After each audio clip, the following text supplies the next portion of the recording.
আমি এখন একজন প্রাপ্তবয়স্ক মানুষ। আমার বাবার কথা বলছি।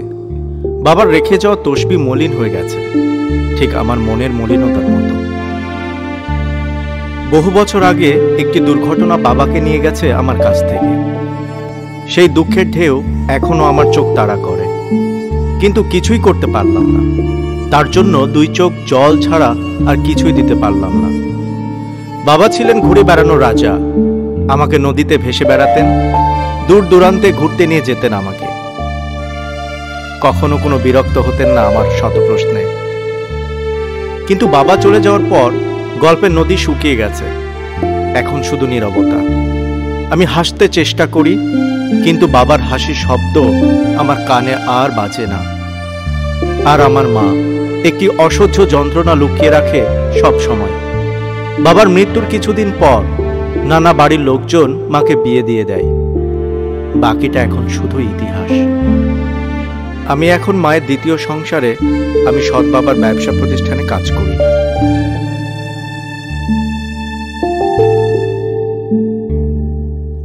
তুমি কি করছো? তোমার মাথায় কি কিছু নেই? তুমি এত বড় ভুল কিভাবে করতে পারলে? আঙ্কেল, আমি সত্যিই দুঃখিত।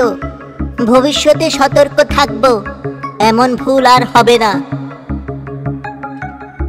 সাবধান। এখন কিসের সাবধান? ক্ষতি যা হওয়ার তা তো হয়েই গেছে। আঙ্কেল, আমি আসলেই খুবই দুঃখিত। চুপ, আর কথা বলবে না। তোমার কাজে মনোযোগ দাও। ভবিষ্যতে ভুল ছাড় দেওয়া হবে না, কথাটা মনে রেখো। জি আঙ্কেল। আসলে তোমাকে আমার বাড়িতে রাখাই ভুল হয়েছে।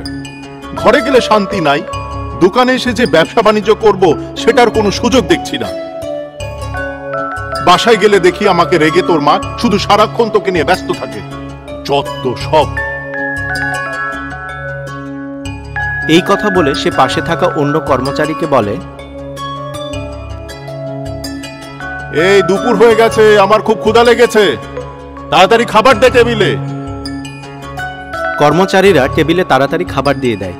বাসা থেকে সোহাগের মা দুইজনের জন্য খাবার দিলেও সৎ বাবা নিজেই একা একা খাবার খেতে থাকে। অন্যদিকে সোহাগ খুব সকালবেলা বাসা থেকে বের হয়, কিন্তু এখন প্রায় দুপুর শেষ।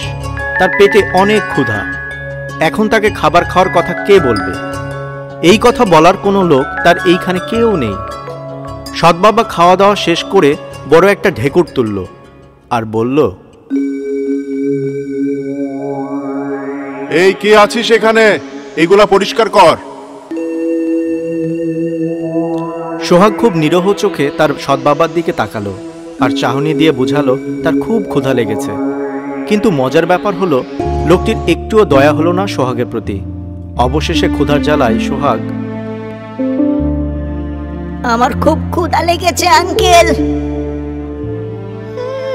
এই, আমি কি এইখানে তোর জন্য ভাতের হোটেল খুলেছে নাকি? না মানে, সকাল থেকে কিছু খাই নাই তো। সৎ বাবার অনেক রাগ হলো আর অন্য কর্মচারীকে বলল, ওরে হোটেল থেকে একটা ডাল ভাত আইনা খাওয়া, নাইলে আবার অজ্ঞান হয়ে যাইব। কাজকর্ম শেষে রাতে বাসায় ফিরলাম। রুমে ঢুকে একটি চূর্ণ বিচূর্ণ বাবার ছবি আঁকড়ে ধরে বাঁচতে চেয়েছিলাম। আমার চোখের জলে প্রাণবন্ত রং নিস্তেজ হয়ে গেছে। মনে হচ্ছে পুরো পৃথিবীটা মলিন। আসলে যাদের বাবা নেই তারাই আমার এই দুঃখটা বুঝবেন। বাবার ছবিটা বুকে ধরে কাঁদতেছিলাম। এই সময় হঠাৎ করে আমার সৎ বাবা দরজায় তাকিয়েছিল। তার মুখ মনে হচ্ছে একটি বজ্র মেঘ। আমি তোমাকে বলেছিলাম না তোমার এই ঘরটা পরিষ্কার করতে? জি, আমার প্রায় হয়ে গেছে। সৎ বাবা আমার হাত থেকে ছবিটা ছিনিয়ে নিল। ছবিটি ছিল আমার, বাবা এবং মায়ের। একটি উজ্জ্বল গ্রীষ্মের আকাশের নিচে হাঁটছি আমরা সবাই, যা আমাদের বর্তমান বাস্তবতার সম্পূর্ণ বিপরীত। আগেই বলেছিলাম আমার মা এখন আমার এই সৎ বাবার সংসার করে, আর বাবা তো বহু আগেই মারা গিয়েছে। এই ড্রয়িং রুমটা পরিষ্কার কর। জি, করছি।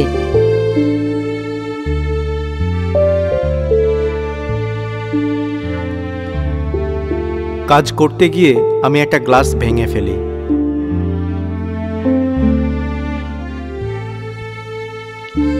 ঠিক তোমার অকেজো মায়ের মতো।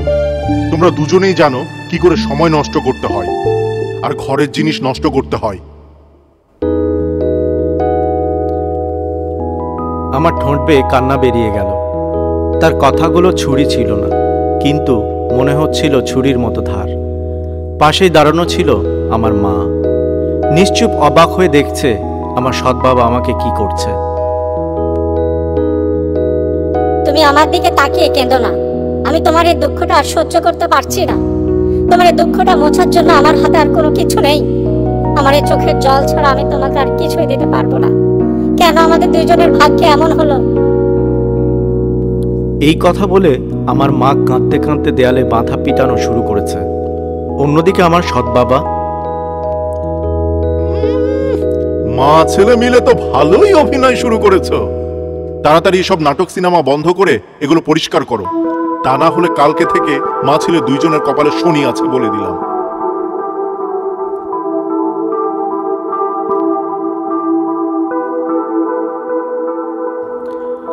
মা আমার দিকে তাকিয়ে লজ্জা শরমে কাঁদছে আর ফ্লোর ক্লিন করা শুরু করেছে। যা বাবা, রুমে যা। আমাদের কপালে যা আছে তাই হবে। কষ্ট পাস না বাবা।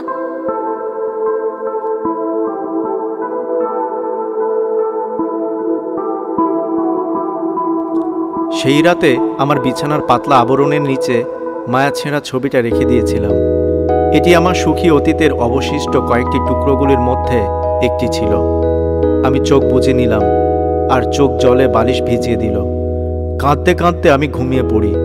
রাতে স্বপ্নে দেখি আমি আমার আসল বাবাকে।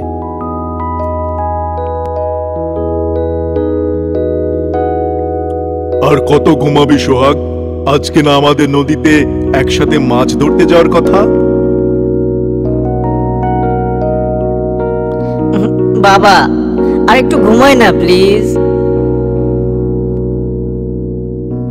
আরে বোকা, দেরি হলে তো আমরা মাছ শিকার করতে পারবো না। আজকে একটু কষ্ট করে উঠ বাবা। দরকার হলে কালকে ভালো করে ঘুমাস। এখন উঠ তো বাবা। এই যে বাবা, আমি উঠে গেলাম। তাড়াতাড়ি রেডি হয়ে যা। আমি তোর মাকে বলছি আমাদের নাস্তা দেওয়ার জন্য। তুমি কি শুনছো? টেবিলে নাস্তা দিয়ে দাও। আমি এখনই তোমাদের নাস্তা টেবিলে দিচ্ছি। হঠাৎ চোখ খুলে শুনি মা আমাকে বলছে টেবিলে নাস্তা দিয়েছি, নাস্তা খেয়ে বের হবি কিন্তু। মনটা খুব খারাপ হয়ে গেল। ভাবলাম, ইস, ঘুমটা যদি আর না ভাঙতো, তাহলে তো আমি আর বাবা প্রতিদিন কথা বলতে পারতাম, মাছ ধরতে পারতাম, ঘুমাতে পারতাম। কেন জানি আমার ঘুমটা ভাঙল। এই দিকে শুরু হয়ে গেল।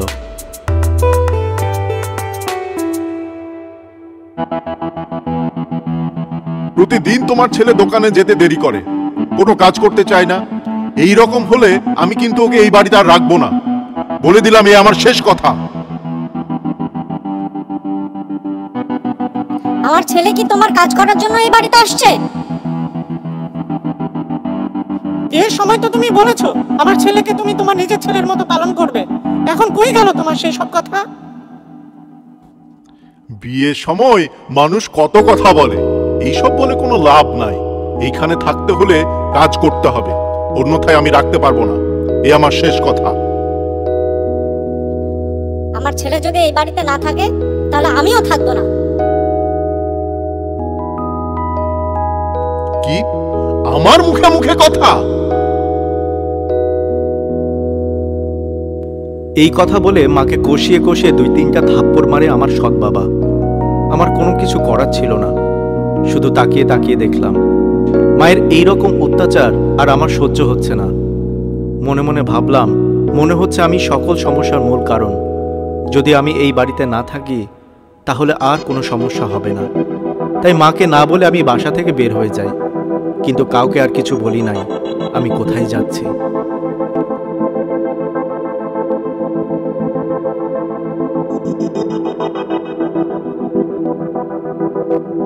আমি শহরের রাস্তা দিয়ে দৌড়াচ্ছিলাম।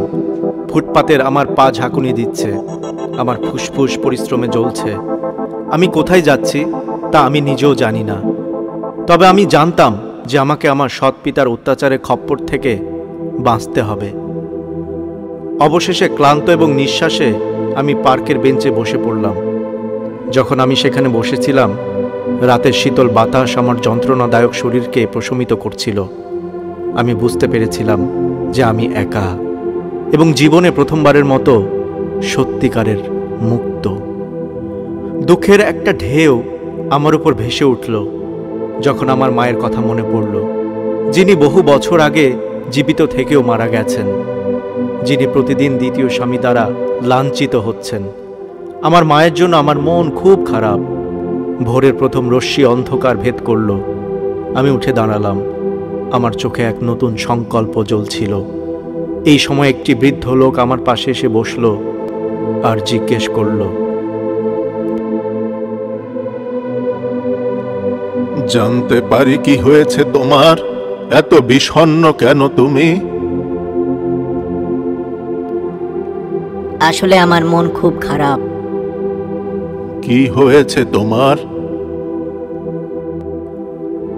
আমি আসলে খুব একা। এই পৃথিবীতে মনে হচ্ছে আমার কেউ নেই। মানুষ একা আসে, একাই চলে যায়। শুনো, সব সময় ইতিবাচক থাকবে, সমমনা ব্যক্তিদের সাথে নিজেকে ঘিরে রাখবে, বন্ধুত্ব গড়ে তোলো, পারিবারিক বন্ধন লালন করো এবং এমন লোকদের একটি নেটওয়ার্ক তৈরি করো যারা তোমাকে অনুপ্রাণিত করে। তোমার নিজের মঙ্গলকে অগ্রাধিকার দাও, স্বাস্থ্যকর খাবার খাও, নিয়মিত ব্যায়াম করো এবং নিয়মিত রাতের ঘুম ঘুমাবে। নিজেকে চ্যালেঞ্জ করো, অপ্রত্যাশিত অ্যাডভেঞ্চারগুলিকে আলিঙ্গন করো যা তোমার জন্য অপেক্ষা করছে। লোকটি অপরিচিত ছিল, কিন্তু আমার জীবনের সংজ্ঞা বদলে দেয়। আমি জানতাম যে সামনের রাস্তা কঠিন হবে, কিন্তু আমি আর আগের মতো ভীত অসহায় ছেলেটি নই। আমি সুন্দরভাবে বেঁচে থাকার জন্য সংকল্পবদ্ধ। আমি অতীতের অন্ধকারকে পিছনে ফেলে এবং একটি উজ্জ্বল ভবিষ্যতের প্রতিশ্রুতিকে আলিঙ্গন করে পার্ক থেকে বের হয়ে গেলাম।